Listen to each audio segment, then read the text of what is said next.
nagiye kubona mbona hari ahantu barimo kugenda berekezwa cyangwa se hari ahantu barimo kugenda bajyana. Hanyuma muri uko kujyanwa nagiye kubona mbona umuntu umwe w'umugore akuwe muri abo bantu ajyanwa ahantu. Mu kujyanwa ahantu nagiye kubona mbona arimo gushushanywaho iki kimenyetso ndi kubona cyaje kimeze nka tatuwaje ariko kiza mu buryo kino gikoze bano barimo kukibona kuko agishushanywaho nabonaga ari nka tatuwaje arimo gushyirwaho yagishushanyijweho agana he ku gahanga. Yego. Noneho gishojwe mbona iyo tatuwaje yashushanyijweho ishushanyije nk'uko iki ngiki nakoze gishushanyije niyo formule iyo tatuwaje yashyirwaga ku gahanga yari imeze. Ngiye kubona mbona uko iri jisho murirebamo hano hagati mbona nyuma yo gushushanya cyangwa se nyuma yo gushyirwaho iyo tatuwaje mbona hagati muri iyo tatuwaje harimo ijisho ari ryo barimo kureba hano hagati. Yesu Kristo nashimwe bavandimwe, uwemera umuhanuzi kuko ari umuhanuzi azahabwa ingororano y'umuhanuzi, kandi uwemera umukiranutsi kuko ari umukiranutsi azahabwa ingororano y'umukiranutsi. Ku Ibuye Rizima TV dufite gahunda yo kugura kamera n'ibikoresho byayo biri kudutwara asagaho gatoya $1.5 million.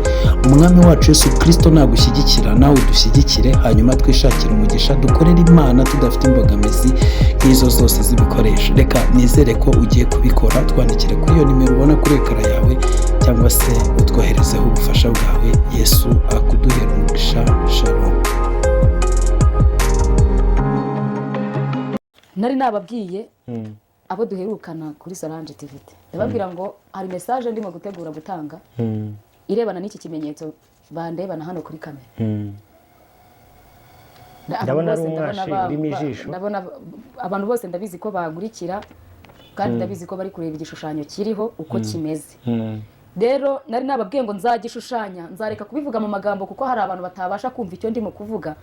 Numu kugishushanya nibura bizanshoboza ko abantu bankurikirana babasha kubyumva kuko hari n'ababifiteho izindi experience zirenze ibyo nge nabonaga mu mwuka. Kuko nge wenda hari ibyo nabonye mu mwuka ariko hari n'ababizi mu buryo bundi busanzwe bwabo kuko twese ntago dutekereza kimwe nta nubwo duhishurirwa kimwe biterwa n'umuntu nuko urumva nkanjye nkoresha ibyo gusoma kumva abahanga bavuze sibyo kwanariza ijambo ry'Imana nk'iki gishushanyo wakizana nkamanza ngashyiramo indorerwamo ya Bibiliya wenda ubone ngiye byiza wamfasha ngiye nkazana igishushanyo n'ijwi ry'Imana wowe ukabivugaho mu byanditswe kugira ngo ibihanurwa byose bigende uzwi iki ngewe byamfasha kuko ndahishurirwa ariko simfite ubuhanga kuri Bibiliya cyane ko amashuri yanjye cyane ariko kubw'umwuka urakazi bijya byemera. Rero Imana ishimwe kuba dukurikiranye iki gishushanyo nkishushanyije hano kuri uru rupapuro kuko nagihishuriwe narakeretswe nakeretswe kimeze uku nguku gishushanyije niko cyaje mu maso yanjye. Rero iki gishushanyo nkibona uburyo cyaje nagiye kubona mbona abantu benshi batuye isi nakuvuga ngo nabo mu gihugu kimwe cyangwa se ngikindi isi tuwe n'impande enye ubwo n'ubwo ruhande n'urwejo akoze ko isi yose mbona uko rero bari benshi cyane batandukanye harimo abirabura abazungu ariko bari bose nyine bari benshi uko abantu bose batandukanye hirya no hino mu bihugu byabo. Yego. Rero mbona habayeho kujya ku murongo kw'abo bantu. Mu kujya ku murongo kw'abo bantu nagiye kubona mbona hari ahantu barimo kugenda berekezwa cyangwa se hari ahantu barimo kugenda bajyana. Hanyuma muri uko kujyanwa nagiye kubona mbona umuntu umwe w'umugore akuwe muri abo bantu ajyanwa ahantu. Mu kujyanwa ahantu nagiye kubona mbona arimo gushushanywaho iki kimenyetso ndi kubona cyaje kimeze nka tatuwaje ariko kiza mu buryo kino gikoze bano barimo kukibona kuko agishushanywaho nabonaga ari nka tatuwaje arimo gushyirwaho yagishushanyijweho agana he ku gahanga. Yego. Noneho gishojwe mbona iyo tatuwaje yashushanyijweho ishushanyije nk'uko iki ngiki nakoze gishushanyije niyo formule iyo tatuwaje yashyirwaga ku gahanga yari imeze. Ngiye kubona mbona uko iri jisho murirebamo hano hagati mbona nyuma yo gushushanya cyangwa se nyuma yo gushyirwaho iyo tatuwaje mbona hagati muri iyo tatuwaje harimo ijisho ari ryo barimo kureba hano hagati. Noneho iri jisho ryari ririmo hano hagati njyewe nari ndi kubona Imana inyereka ko ibi by'inyuma nta n'icyo bimaze ahubwo icyo Imana yanyerekaga gikomeye iri jisho njya kubona mbona iryo jisho rishyizwe hagati muri iyo tatuwaje mbona ni konegite rimeze nka konegite ririmo kumukonegita n'ikuzimu konegite ubwo abadukurikiye urabona ko bakora radiyo cyane nabonye n'imodoka zisigaye zaraje z'amashanyarazi n'ibindi byose hari utuntu tw'udusinga bafata ntabwo bagihuza insinga ngo bazihambire bacomekamo gutya umuriro ukaburatsi ubwo ndakeka ni uko nasobanura konegite kugira ngo abadukurikiye bumve ntabwo abantu bose babumva ibyo ari byo ni ukuvuga ngo ukuntu nabibonaga iri jisho ryari rifite ubushobozi bwo gufata uwo muntu uko ahagaze rikamushora mu mizi y'ikuzimu ni impuzanzira rikamushora mu mizi y'ikuzimu kuko nabonaga ibikorerwa ikuzimu biza bikagera muri uyu muntu washyizweho iyi tatuwaje ariko binyuze muri iri jisho ririmo hano hagati yego bivuga ngo ibyategurirwaga hose aho mu isi y'umwijima byarazaga bigahita bihura n'iri jisho ahantu icyo bita konegite byarazaga bigahita bihura n'iri jisho noneho iri jisho ntago ari ryo ryakontorolaga ikuzimu ahubwo mu myuka y'ikuzimu uko tubivuga twebwe abasenga bashoboraga kureba uyu muntu bakamubonera bakamubonera muri iri jisho ibyo bategura byose cyangwa se ibyo bari gukora bakabikora binyuze muri iri jisho riri muri iyi tatuwaje ishushanyije mu gahanga kiwe ukabona uwo muntu ari connected ukabona donc connectanye n'imbaraga z'umwijima mbese systeme y'isi y'umwijima iri kumugenzura ariko bifashishije muri iryo jisho muri rino jisho rishushanyije muri iyi tatuwaje iri ku gahanga kiwe nkabona ameze nk'umuntu we ubwe utigenga utibereyeho ahubwo ari gukoreshwa binyuze muri ya systeme y'iri jisho imanuka ikamuhuza n'ikuzimu hanyuma mu mbaraga z'umwijima bo bakamukoresha bifashishije iri jisho riri muri tatuwaje riri mu gahanga kiwe bakamukoresha buryo yari ameze nk'umuntu w'ikidebiri donc ni umuntu utikoresha ariko mu isi y'umwuka niko bimeze sura wari ubizi nabyo yaba abo mu bwami bw'Imana nabo mu bwa Satani niko byubakitse kamubwira impamvu ariko byubakitse ngo ndashingira ku ijambo ry'Imana Pawulo yavuze ngo sinjye uriho ahubwo ni Kristo uri muri njyewe donc sinkore ibyajyaga binezeza ubu nkoresha ibyo ngize gute nikoresha uri kumva isi imbona nk'ubambwe zihishwe ariko zijya zigaragara mu gihe runaka zikagaragara mu bikorwa yego muvuga ngo dusenga amasengesho atagaragara ariko iyo agiye kuza azana ibifatika n'ubundi sura mwe musi dusenze aya masengesho dusenze uyu munsi ashobora kubona nta kintu yakoze ariko bazagira ikintu akora aho yageneye kugira icyo akora yego rero uko uyu mugore nakomeje kumwitegereza n'iri jisho naho ririmo kumuhuza naho n'ibyo arimo gukorerwa nagiye kubona mbona umuntu afashe ikiganza cyanjye njyewe ntabwo nakibonagaho ikino kimenyetso nari ndimo mbyerekwa nyine mbona afashe ikiganza cyanjye noneho afata urutoki rwanjye arushyira hagati gutya muri iri jisho kuno abantu sinzi niba bari kumbona yego arushyira hagati gutya hano muri iri jisho nk'utera igikumu yego urabona uyu muntu byamufashe kugira ngo dusobanurire abantu byamufashe byanamugiyeho biri gukora n'icyatumye babimushyiraho cyagezweho ariko nanjye afata ikiganza cyanjye arangije araza muri rya jisho abantu bankurikiranye nababwiye ngo ibi ngibi by'inyuma ntacyo bimaze icyo Imana yanyerekaga gikomeye ni iri jisho noneho afata ikiganza cyanjye agishyira muri rya jisho ndatsindagira nagiye kubona mbona uwo mugore yikubise hasi aratangira araraba atangira kuzana ibintu by'urufuzi atangira gusohokamo ibintu by'imyuka mibi noneho uko bya bintu by'imyuka mibi bimusohotsemo nagiye kubona mbona cya kintu cyose na rya jisho byose bimuvuyeho abaye muzima ngo mpita nibona ndimo guhoberana nawe hanyuma muri uko kubona mpoberana nawe rero si uko bandi bose nabonye cyangwa nahishuriwe nabo batari bari ku murongo ariko icyo Imana yanyerekeye kuri uyu mugore ni ibintu bibiri yanyeretse ko abantu bafite ikimenyetso mu ruhanga cy'Imana iki kimenyetso kitazabafata yego muri bo bifitemo imbaraga bifitemo ubushobozi bwo kutakira iyi systeme donc connexion yajyo ntago bizigera bikunda ni ukuvuga ngo kubona bivaho ni nk'uko Imana yakakweretse ko twese byakatugiyeho ariko hari ubundi budahangarwa hari ubundi bushobozi twifitemo ariyo mpamvu Imana yanyeretse mukoraho bikavamo hari izindi mbaraga Imana yashyize mu bantu bayo z'ikimenyetso cy'amaraso y'umwana w'intama amen abo bantu rero ariko kubona kimuvaho si uko sisiteme itagufata si uko n'iri jisho ritagufata ariko iyo sisiteme Imana yarayikase yego yayikuyeho yego bivuga ngo umuntu ufite ikimenyetso ku ruhanga rwe iyi tatuwaje cyangwa iri jisho ntabwo izigera igufata iri jisho ntabwo rizigera rigufata nubwo babikora nubwo babishyiraho nubwo satani yategura imbaraga zingana gute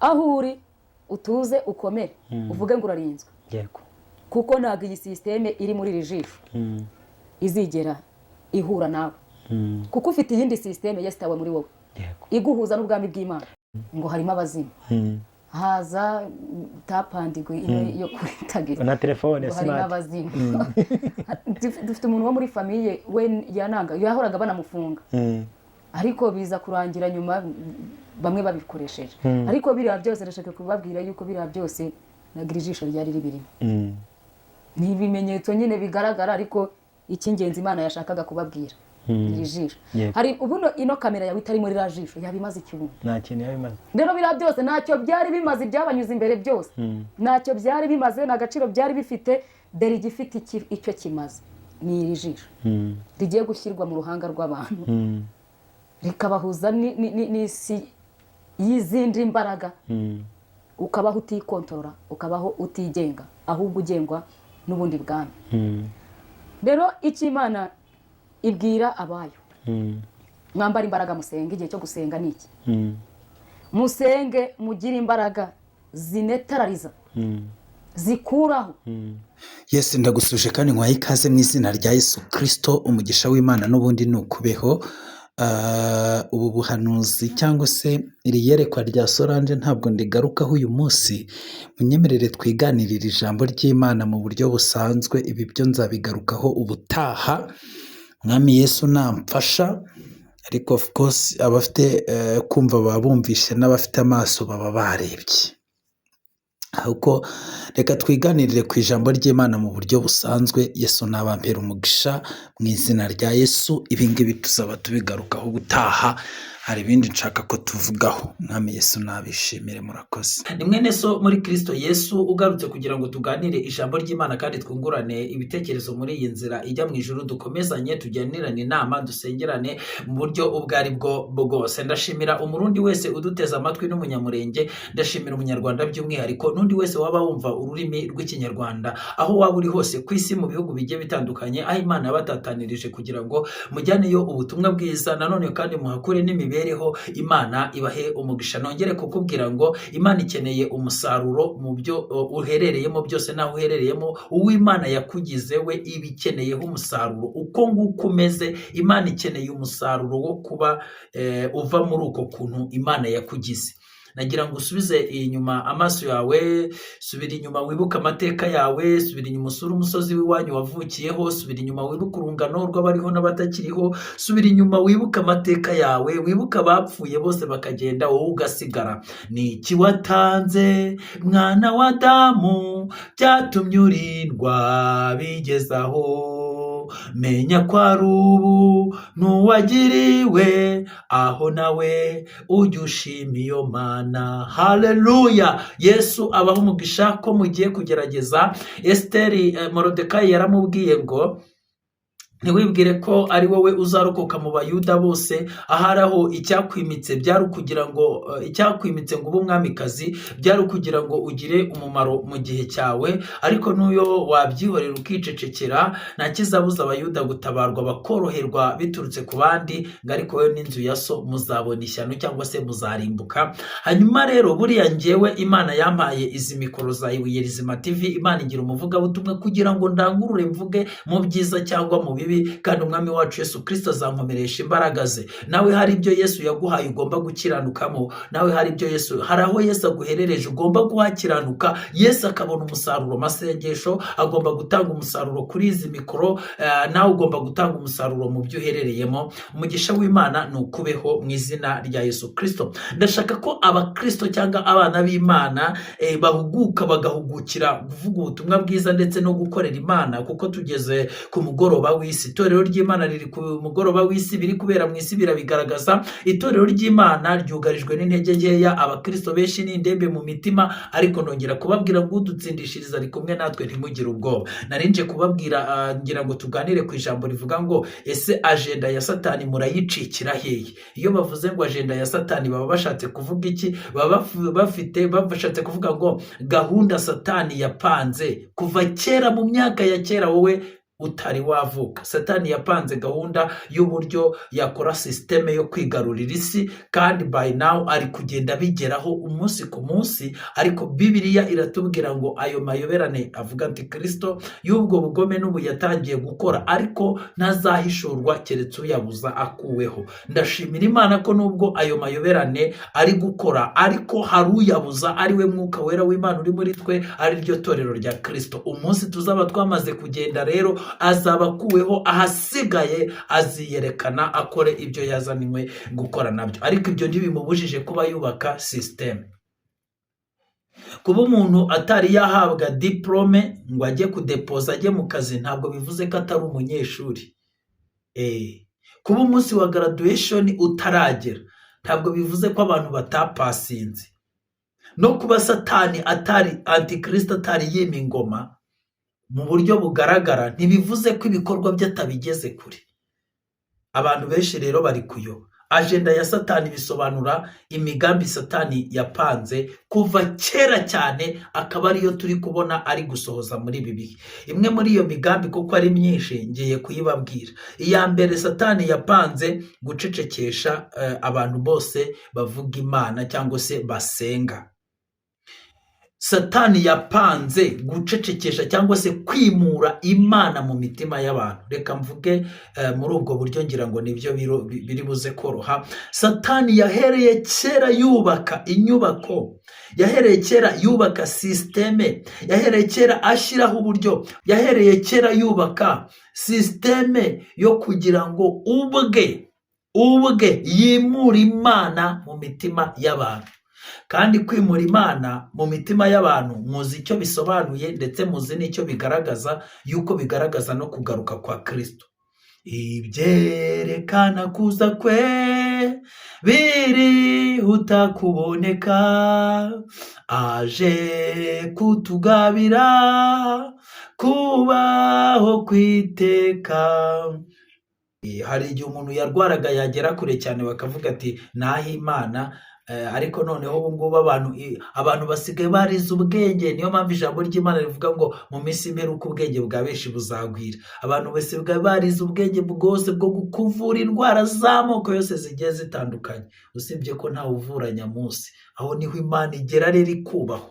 Cya kabiri, iyo wumvaga umuntu w'umukozi w'Imana cyangwa umuntu ukijijwe ubana n'Imana cyangwa se umwana w'Imana, iyo wumvaga umuntu ukijijwe, reka mbivuge mu magambo yoroshye, wumvaga ari umuntu w'icyubahiro, w'igitinyiro, ukwiye kugishwa inama, ufite ibindi bintu azi. Ariko uyu munsi Satani yubatse systeme yo kugira ngo ahubwo umuntu witwa ko akijijwe aba ari umuntu uciriritse munsi y'abandi, none abivuga baguseke, baguhe inkwenene nk'aho winyariye cyangwa wasinze. Ariko umusinzi bamuhimbira indirimbo ivuga ati nubwo ari umusinzi ni uwacu. Ariko umunyamasengesho we bamwirukane, bamwamagane, bafunga ahantu hose yasengeraga, avuga ati ibyo bintu murimo ni ibiki, bibamariye iki? Satani yapanze kera kwimura Imana mu mitima y'abantu.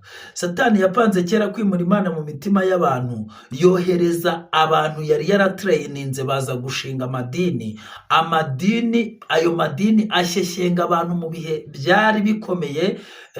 Ni ukuvuga ngo buriya ikintu Satani yakoze, ndi kugenda nkibona muri iyi minsi, sinajyaga nkibona.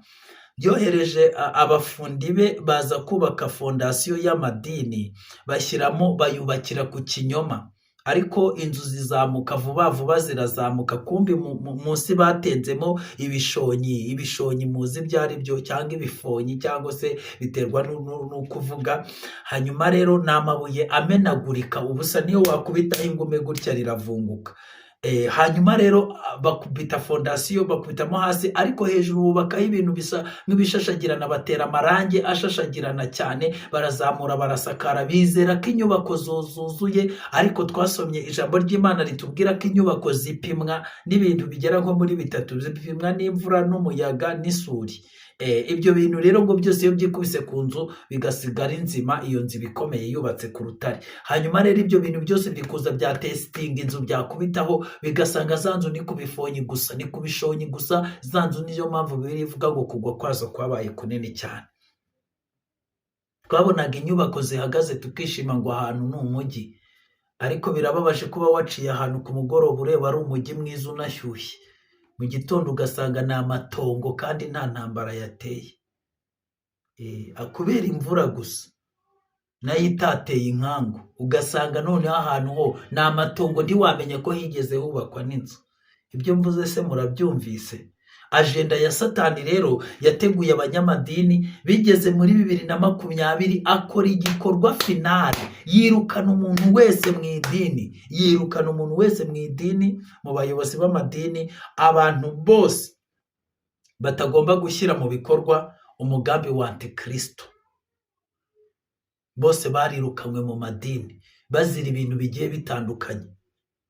Abari abanyabwenge bahimbiwe ibinyoma, bahimbirwa ibyaha, ibyo byaha bibashyirisha muri gereza, abandi bibirukanisha ku myanya bari barimo.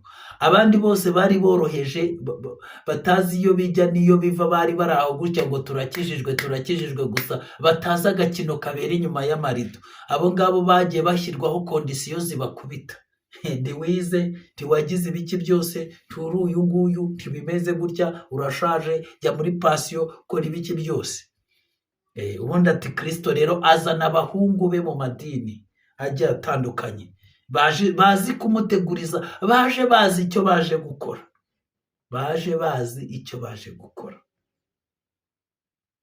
niyo mpamvu rero muzabona ibyo bari gukora byose, buriya bari guhembwa. Niyo mpamvu muzabona abayobozi banyu bose mujye kubona bari kuzamuka mutazi n'ukuntu bazamuka. Kera wabonaga umuyobozi nk'umuntu w'upasiteri, ukabona nyine ni ba bantu bibera mu bukene, ukabona ni ba bantu biyambarira inkweto imwe igasaza igahengama, ukabona ni wa muntu wigirira ikote rimwe ariko afite umwuka wera, urumva, kandi ari indakemwa mu mico. Uyu munsi dufite abayobozi cyangwa abashumba b'abakire, ariko nabo ntubabaze iby'umwuka. Cyokora ibigendanye na politike byo ewana n'uburyo bwo bize psikoloji kabisa. Ibintu byo gushyeshyenga no gukina n'amarangamutima y'abantu no kubyaza imitwe y'injiji agafaranga cyangwa agatubutse, ibyo bintu ni ibyabo, ni ibyabo 100% ariko nimujya mu by'umwuka n'iki byose bazi kumenyereza. Mwari mwabona umuntu wagaza ingurube? Simuragera ahantu babaga ingurube, wenda njye narahageze. Barayishimashima gutya, ingurube ikavuga ati ubu ngubu ko batari bakanye batajyaga banyagaza, nkeka ko ariko ibiri gutekereza. Noneho iyi keya noneho ni bwoko kira, bakayagaza bayibwira utugambo, bayagaza nayo ikaza gutya, ikaza ishukuri, bikumva umuhino ukomeye wayigeze mu mutwe, bagahita bayimena kubita rimwe. Ubwo kandi ahayo hakaba hararangiye. Rero Satani yazanye abantu bazi kwagaza neza n'utugambo twiza turyoshye, ukagira ngo maze ba bantu banjye nyine bubatse kuri ya fondasiyo yose, ngo none se turava hano tujye hano, ni mu manegeka, turahava se tujye he? Paka inzu zibituye hejuru. Ajenda ya Satani murayicikirahe. Muzi icyo nababwiye ngamije? Nagira ngo mbabwire ko kuri ubu ngubu ni gakeya wabona umuntu ari gukurikiza ubushake bw'Imana, cyangwa se umuntu ayoboye kubwe. Abahafite ibyiciro bose bahagarariye, abenshi bafite ajenda bagomba kugenderaho. Habe n'abakuru b'ibihugu bafite ajenda bagomba kugenderaho. Iyo wibeshye ukanyuranya n'ibyanditse muri iyo ajenda, iyo wibeshye ukanyuranya nabyo, bahita bakwerekeza nyine aho basogokuruza bawe bari, batitaye kuri perezida, batitaye kuri iki.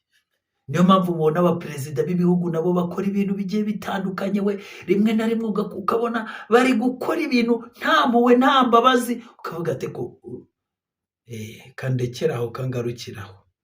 N'abayobozi b'amadini nuko bameze, ukabona bari gukora ibintu ukavuga ati uyu muntu aratekereza ko turi mu rusengero. Abandi bavuga butumwa nabo baba bari kuri izi social media nabo bafite agenda bagomba gukurikiza.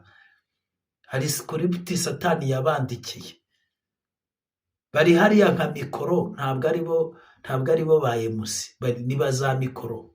MC arahari, MC ari inyuma y'amarido. Rero bari kuvuga kandi bari gukora iby'abadigita, bari gukora kandi bari kuvuga iby'abadigita. Hagowe rero umuntu udashaka kubimenya, agakiza kaguzwa amaturo bigeze aho gahindutse imivurungano ibyaye urupfu no kurimbuka n'urujijo muri iyi minsi y'imperuka. Agakiza kaguzwa amaturo kageze aho kabyaye urupfu n'urujijo muri iyi minsi y'imperuka. Agakiza kaguzwa amaturo.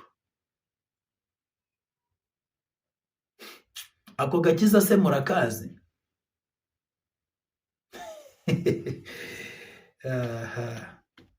Urumva ari ukuntu buriya abanyamadini babasheshenga kubera ko utura amafaranga menshi, kubera ko ngo wubahiriza ya mategeko y'abantu bishyiriyeho, bakakubwira ko ufite agakiza, ukabona umuntu amaze imyaka n'imyaka mu gakiza, ariko ibigendanye n'ijambo ry'Imana ntumubaze. Aha nimagera ndasubiramo ijambo ry'Imana Imana yamishuriye muri iyi minsi, yarambwiye ngo abanyamadini bameze nk'abahaye abantu imbunda, bahereza abantu bababwira ko ari abasirikare, babahereza imbunda, babambika n'iniforume, iniforume z'ibipiratano, ariko nyine babyita impuzangano, barazibambika impuzangano, babahereza n'imbunda, babohereza ku rugamba ariko batabigishije kurasa. Izo mbunda murumva muzazirindisha igihugu, muzazifatisha igihugu, ubwanyu se zo zizashobora kubarinda? Bizagenda gute? Niyo mpamvu mwabonye abantu Satani aza akabica, akica itorero, akica idini ryose akarirangiza, akica gurupe y'abanyamasengesho bose akabarangiza, akabararika hasi, ntawe ushoboye gukopfora no kwikura muri ako kaga, bose akabarangiza, kandi bitwa ko bafite imbunda. Ubu abanyamadini wababwira, abenshi bamwe muri bo bazi aho ijambo ry'Imana ryanditse, ariko ntubabaze ngo risobanura iki. Basomye ijambo ry'Imana riri mu mwuka, ibyanditswe byera babisomera mu mwuka, babisomera mu mubiri, babisobanukirwa mu mubiri, kandi ibi ngibi ari ibyanditswe byera by'umwuka. Uwo mwuka se murawufite yo kubasobanurira ibyanditswe byera ngo mutinyuke? Ko ijambo ry'Imana ritubwira ko tutahawe umwuka w'ubwoba, twahawe umwuka w'imbaraga. Ubundi rero za mbaraga Pawulo yandikiye Abefeso mu bice 6 umurongo w'12, ziraza zirabadobuta, bamwe zibaha impano z'ubuhanuzi, abandi zibaha impano zo kubwiriza, abandi zibaha impano zo kurota, ubundi ngo murarota bikaba. Ariko nabonye mbega igihe kigoramye cy'ubugoryi, we Yesu umwana w'Imana, mbega igihe kigoramye cy'ubugoryi. Pawulo yandikira Abafilipi 2:15 yababwiye gute? Yarababwiye ngo kugira ngo mutabaho umugayo cyangwa uburyarya, mube abana b'Imana batagira inenge hagati y'ab'iki gihe kigoramye cy'ubugoryi, abo mubonekeramo nk'amatabaza mu isi. Ubu ngubu kugira ngo iki gihe nimba ari igihe kigoramye cy'ubugoryi, ab'iki gihe kibi kigoramye cy'ubugoryi, igihe cy'ubusambanyi, nimba ushaka ko iki gihe kigusapotinga, icya mbere kora ibintu by'ubugoryi, icya kabiri goreka ibintu mu gihe kigoramye, hakomerwa amashyi abazi kugoreka ibintu. Nibo urumva nyine ni abazi gufata ibintu bakabigendeshanyisha n'igihe, bakabijyanisha n'igihe. nimba ari igihe kigoramye nyine abantu bagomba kwisanisha n'isi kugira ngo isi bakomere amashyi, muhanuzi, porofete, mukozi w'Imana, biki n'ibiki, goreka ibintu nyine. Abantu bose bagoramye bakwiruka inyuma, ariko njya mbabona nkabibona ko muri mwebwe harimo abantu bagoramye.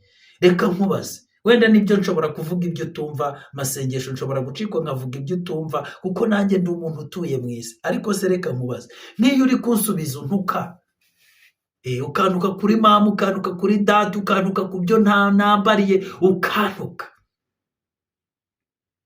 kubera ko hari nk'abantu, reka nze mbabwira akantu kamwe. Hari nk'igihe dukora tamuneri, ifoto y'umuntu kuyishyira ku kiganiro, ukabona umuntu yatonganye ngo washyize iyi foto hano ngo kubera iki? Siniye.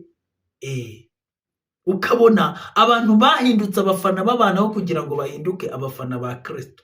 Ariko burya natwe Imana yatwigishije gutera ibuye mu gihuru, ikirimo ikibwejaguye nicyo kiba gifashwe. Iyo uteye ibuye mu gihuru, ikirimo nicyo wumva kibwejaguye. Hari abantu ubona bazanye ibintu by'amakabyo na kamere nyinshi. Bene mwebwe rero, bene abo bantu turabihorera nyine, tubashyira mu gikari tukavuga ati hangana n'urwo uhanganye narwo turumva rutakoroheye. Nta mwanya wo guta dufite, turi kugendana n'abagenda, kuko abantu bahawe igihe cyo kubwirwa barabwirwa banga kumva. Twamenye amakuru y'uko amatwi yanyu mwayazibye nkana, mwanga kumva ukuri. Nicyo cyatumye Imana ibohereza umwuka ubashyeshyenga kugira ngo barinde ziberuka. Ubu abantu benshi bari mu ishyeshyengwa. Ese umwuka w'Imana uyobya, ninde ushobora kuwucika? Ni uwanze ikinyoma hakiri kare. Uwo mwuka niwo wafasha Ahabu ujya kumwicira mu ntambara. Uwo ni nawo mwuka uri kubayobya, ngo wagiye mu bahanuzi 400 bose bahanura yuko ibintu ari amahoro. Havamo umuhanuzi umwe bita Mikaya, ngo hanuye ati mwami, nyamara ibi bintu si amahoro, bamukubita urushyi nk'izo mwirwa mutwasa gusa. Uravuga sha Imana akazi yacu, Arutema Imana y'Abayefesi irakomeye, urayivuga wowe? Sawa. Ijambo ry'Imana nararisomye, rirambwira ngo abakristo, intama za Kristo ziramwumva, zizi ijwi rye, iyo avuze ziramwumva kandi nawe arazumva. Abandi bafite izindi nyiramubande bari kumva. Reka nibwirire wa mugana bo mu mukumbi muto, babandi batoranijwe mu ntore. Ku rugamba hasigaye intwarane, nayo intwari zo zirananiwe. Amadini yarindagije abantu, none bageze nyine aho bibayobera. Abantu benshi bameze nk'abahagaze aho isi irangirira, nabo ubwabo ntibazi icyo bagomba gukora.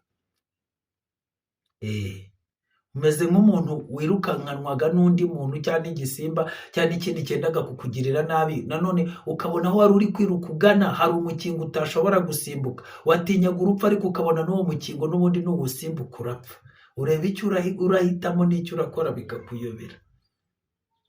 Aho rero niho abantu benshi cyane bishingikirije ku kuri kw'amadini, niho kubataye. Iyo mpanga, uwo mworera niwo amadini abaroshyemo. Nubwo uyarimo umbwiza ukuri, nawe byarakuyobeye. Urareba ukavuga uti ibi ni ibiki noneho bari gukora? Mwagiye kubona mubona imidekorere y'amabara y'abatinganyi mu rusengero, mugiye kubona mubona amakorari yose ari kuririmba amyasamo bya bitara by'abatinganyi, muyoberwa uko bigenze. Mugiye kubona mubona abambaye ubusa, abanitse amabere, abanitse intege, abacometse inzara wagira ngo ni iz'ibikona, binjiye mu nsengero zanyu, mubona ba nyirabwibone, mubona barari ry'amaso, mubona ba musambanye kazi, mubona bose bamwihakiririzwa, bamwishakira ndamu. Mubona noneho nibo baje bahindutse abapasiteri n'abashumba banyu, mubona ni bamwishakira ndamu. Mubona ni ba nyiramuziririzi bitari byo, mubona ni bashyari.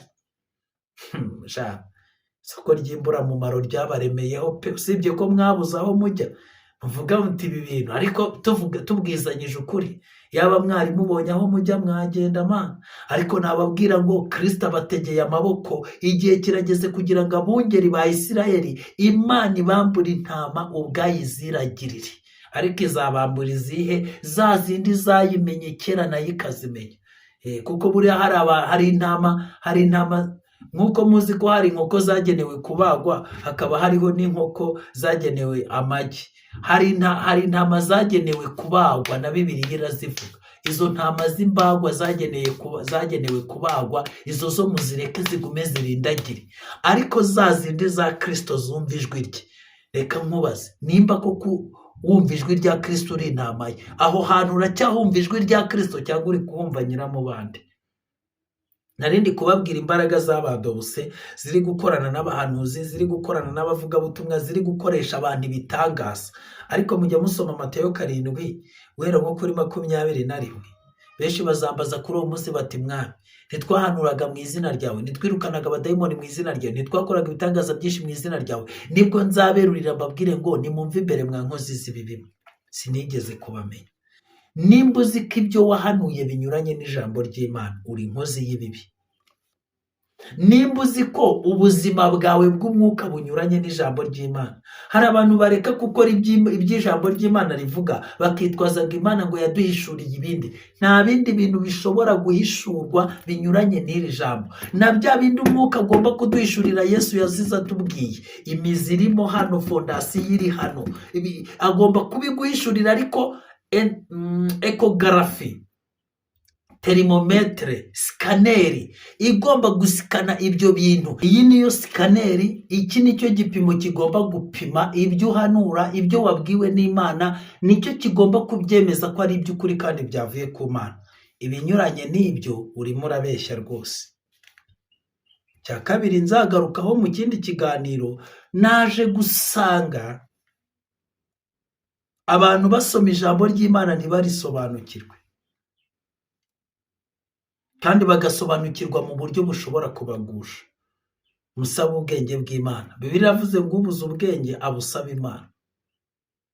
Rero kiriya kirere gikoresha abantu ibitangaza, gituma abantu bahanura. Ziriya mbaraga zo mu ijuru rya kabiri mpora nzivugaho, ariko ntabwo uyu munsi ndazivugaho cyane. Abantu rero baziha gukora ibitangaza, ikizakubwira ko atari Imana igusubiza iyo usenze, ikizakubwira ko atari Imana igukoresha ibitangaza, ikizakubwira ko ayo mafaranga, ako kazi wabonye, rwa rubyaro wabonye bitaturutse ku Mana, ni uko ibyo byose bizaza ariko ntibitume ukizwa. Kuko ijambo ry'Imana rivuga ko abantu bafite mu mitima inzira zijya i Siyoni, mu mitima yabo inzira zijya i Siyoni, iyo banyuze mu gikombe cyitwa Baka bagihindura ahantu h'amasoko, kandi imvura y'umuhindo icyambika umugisha. Kandi abo bantu ngo bazajya bagenda bagwiza imbaraga, kandi umuntu wese wo muri bo azaboneka mu maso y'Imana. Nashaka kuvuga akantu ko kugwiza imbaraga.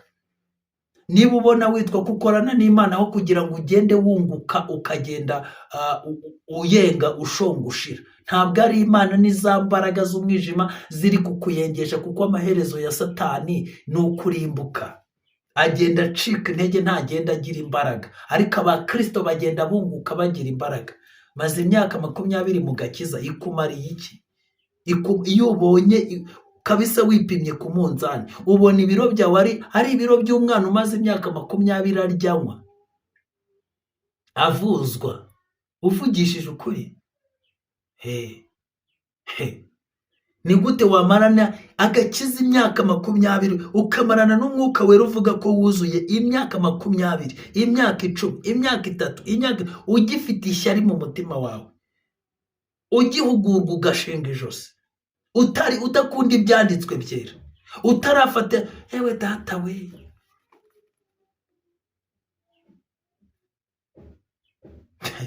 Ngurahanura izi mbaraga. Nongere mbasubiriremo ko hari abantu bakorana zadobuse batabizi, nabo ubwabo bakaba basenga bakabona ibisubizo biranaza rimwe na rimwe, ariko bitavuye mu ijuru imbere y'Imana, bivuye muri iryo juru, muri icyo kirere, muri za mbaraga mbi.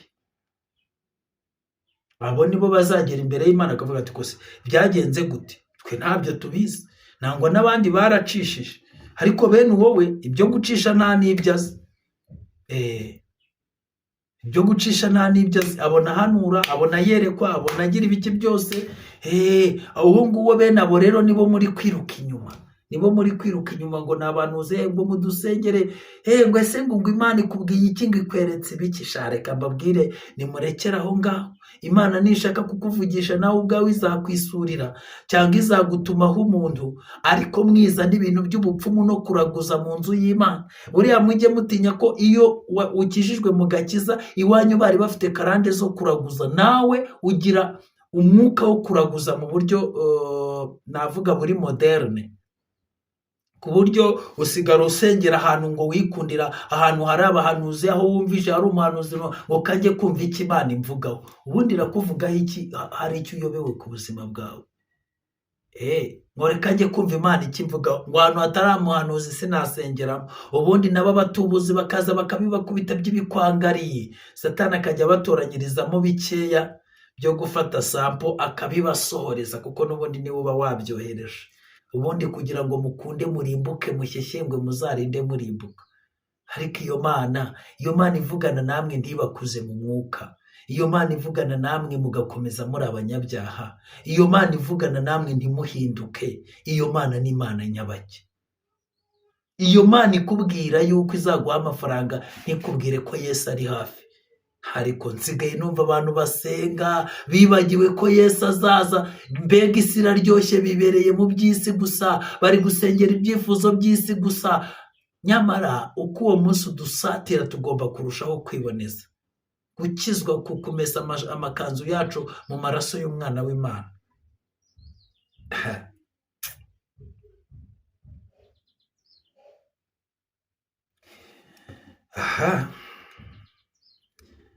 Twisomera ijambo ry'Imana dusoze. Ubwo hari igihe nyine nza hano hari n'ibyo ngiye kubabwira, ariko ibintu bikandenga nkumva mvuze ibintu byinshi, nkavuga ngo reka nsubikire aho ngaho. N'ubundi uyu murimo nawe uwukwabagura na nyirawo yagiye atawurangije, nanjye nzakora ako nshoboye, igihe kizagera ntahe. Mwakijijwe n'ubuntu si kubwo kwizera, ntibyavuye kuri mwe, ahubwo ni impano y'Imana, ntibyavuye no ku mirimo, kugira ngo hatagira umuntu wirarira. Ndumva nshaka ko iri jambo ry'Imana tuzarigarukaho. Abantu muri iyi minsi bari gutekereza yuko agakiza, mbega bari gushaka ikintu bakora ngo bahabwe agakiza, ariko nta kindi kintu ushobora gukora ngo uhabwe agakiza usibye kwizera umwana w'Imana.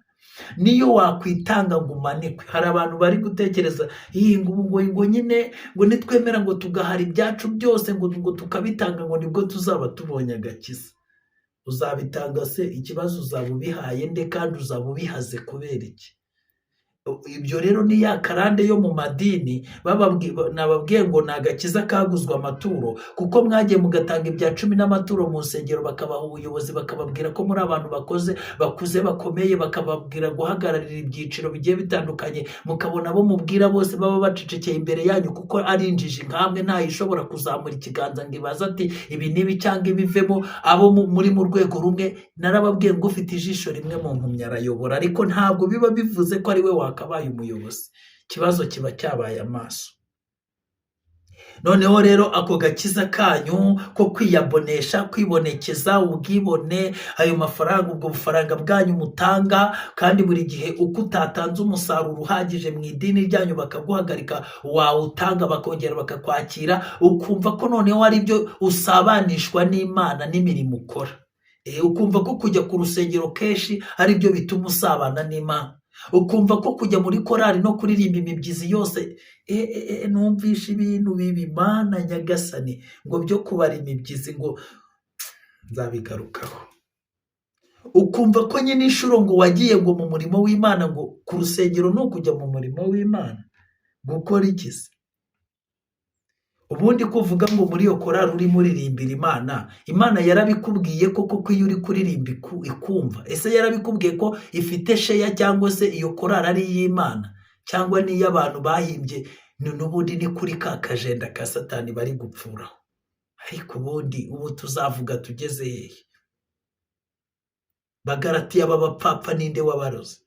mujya gukizwa mweretse Yesu nk'ubambwe ku musaraba?